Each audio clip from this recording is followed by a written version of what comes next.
All right, hey, so we're gonna look real quick at some of these concepts of training and concepts of fitness, because one of the things that people make a mistake of is this thing called the force velocity curve.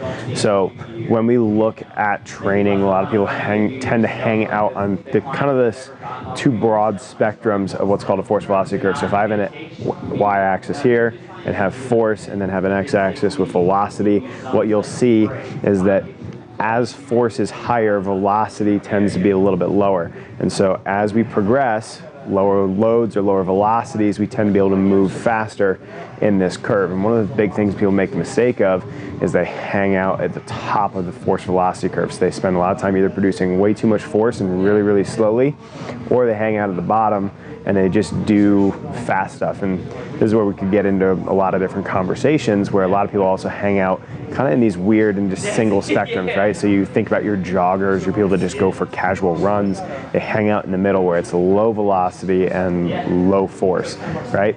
So when we look at training, when we look at adaptation, one of the things we have to think about is there are different adaptations that happen along the force velocity curve. So when we look at the very, very top, we have absolute strength, so low velocity, high amounts of force output. As we move down kind of that curve, then we get more into our strength speed, which is higher force, a little bit faster velocity. Then we get to power, right? So we have, really when we look at like the optimal power ranges, we're looking at the most amount of force that we can produce at the fastest amount of velocity, right? So we're maximizing power output, and power, force times distance divided by time, all right? How fast can you produce force? So, and how far you can produce it, or how much distance you can produce it over, right? Those are the different variables that go into power output. Then we move down a little bit further on the curve, and we have speed strength, so being able to produce faster velocities and still producing some force, and then we have speed or absolute speed. So being able to understand that we need to be able to move up and down that velocity chain, up along the force velocity curve, because what a lot of people don't understand is that if you're only hanging out at the top of the force velocity curve, at some point, if you spend all your time producing force, you lose the ability to produce speed, all right? So being able to understand that if we can sit and spend some time working at one end of the spectrum and spending a lot of time in the force aspect, that's great. Spending all of our time in the velocity aspect is also okay.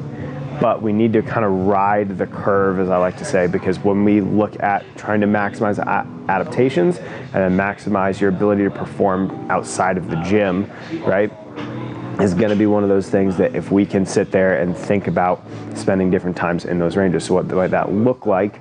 All right, you might have a max strength block, right? That might be a week, 2 weeks, 3 weeks, 4 weeks, followed by, say, strength speed blocks, so producing heavier weights but moving them faster and kind of working down. It's almost like a roller coaster. Start at the top, right? High force, low speed, and kind of get faster and lower force as you go, right? The other way you can do it is mix them, right? And this is the kind of way that a lot of the programs that I write or run and kind of based off of, where you might have a day up at the top, and then you might have a day based at the bottom, and you might be in the middle, right?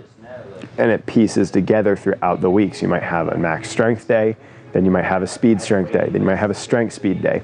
So being able to understand that there is a force velocity curve, and a lot of people tend to spend a lot of time in a single one, we need to be able to get out of that mindset to be able to maximize the adaptations we're going for.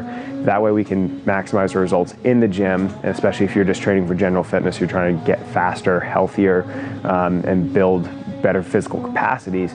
Being able to range across the force velocity curve is going to help you out substantially long term in order to really get the most out of your training.